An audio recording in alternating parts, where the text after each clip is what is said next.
Hey Nick, I got your helmet here for you.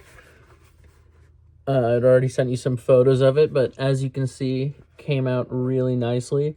Normally, I would do a removable back panel on this, and actually, if you look really closely, you can see where that line would have been. But I actually realized that because of the shape of this, you're actually able to keep it as one piece, which, you know, makes things a little bit sturdier and less risk of anything breaking. And because of this sort of fractured nature of the panels on here, that combination line, if you look really closely, you could see it there, but looking from even this far away, it just sort of blends in into the helmet, which is nice. So we didn't have to backtrack or anything to cover that up. It just sort of blends in nicely with the helmet. Then you have your one-way visor here, which you could see my hands in there. You can't see it. Very nice, but does have great visibility out of the helmet. It's a little bit thinner than I normally do, but since you're going to be down in performing, I assume, in the Australian sun, I assumed it was going to be getting quite hot, so I think the thinner one will help, you know, prevent you from overheating as poorly. I also don't remember whether or not we discussed there being fans, internal fans in it, but I figured I'd throw them in there for you.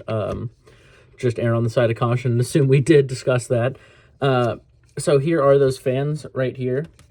So they'll come with this Velcro right here, so you would just peel off this second piece.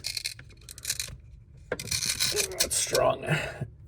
And then stick that in the helmet wherever you want the fan to go. That way you can not only pick where the fans are located based on your head shape and whatnot and what feels the best, but also you can remove them whenever you feel like you might want to do that.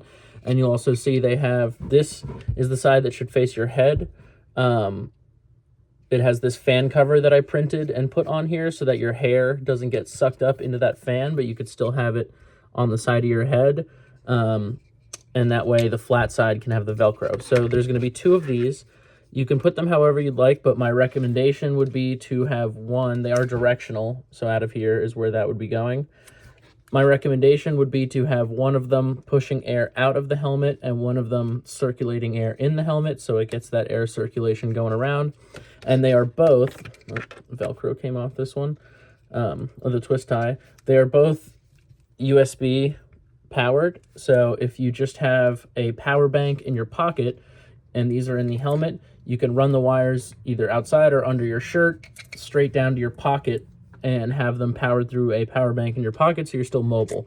Obviously, if you're going to be, you know, at a DJ stand or something like that and you have plugs in front of you that you want to put them in, there's a good amount of wire here, but my recommendation would be the power bank. And then lastly, there's going to be these foam inserts that I've cut out for you. So there's some thicker ones here. You can see those are a bit thicker than the others, and then a thinner set as well. So you just slip the helmet on,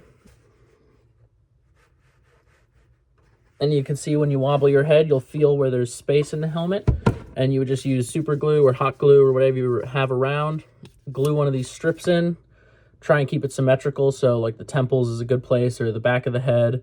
If your eyes sit a little high in the visor, you can put some in the top, and that'll lower your eye line towards the middle. But you don't want, it's really 3 points of contact to 4 points of contact that you would need. So you just want those points of contact to be snug on your head, and all it'll take are 3 or 4.